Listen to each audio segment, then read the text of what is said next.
Fusion, concentration झालेले शब्द लिहिताना हे शनचं जे स्पेलिंग आहे ना इंग्लिश मध्ये TION म्हणजे शन, SION म्हणजे शन, डबल SION म्हणजे शन.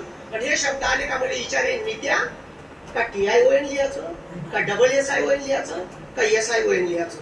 साल म्हणजे खतरनाकच काम आहे.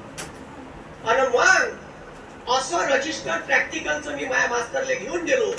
फिजिक्स वाल्या मास्तरनं माझ्या प्रॅक्टिकलचं बुक पाहिलं, 3 पानं पलटवले आणि फटकन माझ्या तोंडावर मारून फेकलं. साला म्हणलं भूकंप झाला का रे. रजिस्टर हातात घेतलं आणि माझ्या मास्तर म्हणते तुझे अक्षर डॉक्टरपेक्षाही सुपर आहे बे. म्हणजे माझ्या अक्षर फक्त मेडिकल वाल्याला वय खाली. मग तुम्ही विचार करा का मी कसा असेल. माझं अक्षर बी खतरनाकच होतं. अशा कंडिशन मधून आलो आहे, अशा कंडिशन मधून बाहेर पडलेलो आहे. अजूनही मध्ये असं आठवते माझ्या बापानं जे संस्कार मला घातले का बाबू काही होऊन जाईल, हार मानायची नाही. अनेक लोक संघर्ष करतात, अनेक लोक मेहनत करतात, पण अनेक लोकांना यश येत नाही. आणि असे लोक अपयशी झालो असं टोकाचं पाऊल उचलते. त्याच्यासाठी एक गोष्ट सांगतो आणि संपवतो. ठीक आहे. एक जॉन नावाचा माणूस होता आणि 1912 ची गोष्ट आहे. खरी गोष्ट सांगून राहिलो तुम्हाला. एक जॉन नावाचा माणूस होता आणि तो जॉन नावाचा जो माणूस आहे तो गरीब शेतकरी होता. त्यानं आयुष्याची पूर्ण कमाई टायटॅनिक जहाज तेव्हा नुकतंच लॉन्च झालं होतं. त्या टायटॅनिक जहाजाच्या खालतं टॅगलाईन लिहिली का जगात कधीही न डुबणारं जहाज, जगातलं सगळ्यात मोठं प्रवासी जहाज बनवलं. 10-15 मजले होते. स्विमिंग पूल होता, टेबल टेनिसचा कोर्ट होता, फुटबॉलचं ग्राउंड होतं, सब सुविधा होत्या. त्यानं काय केलं त्या पठ्ठ्यानं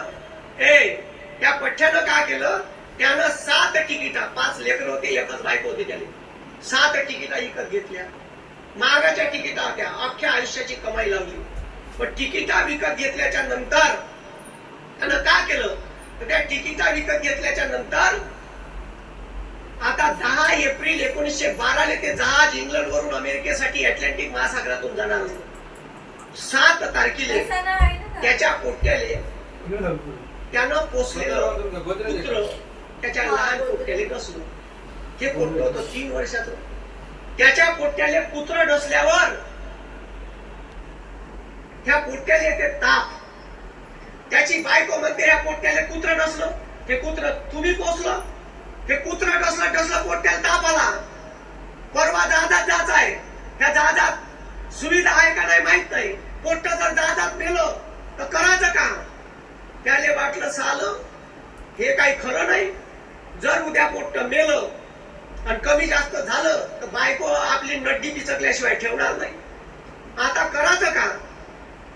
तुम्हाला सांगतो लय विचार करते. तो म्हणते, बायको म्हणते मी येत नाही, ह्या पोट्याला मी घेऊन इथंच राहतो. तुम्ही अख्खी आयुष्याची कमाई तर लावून टाकली.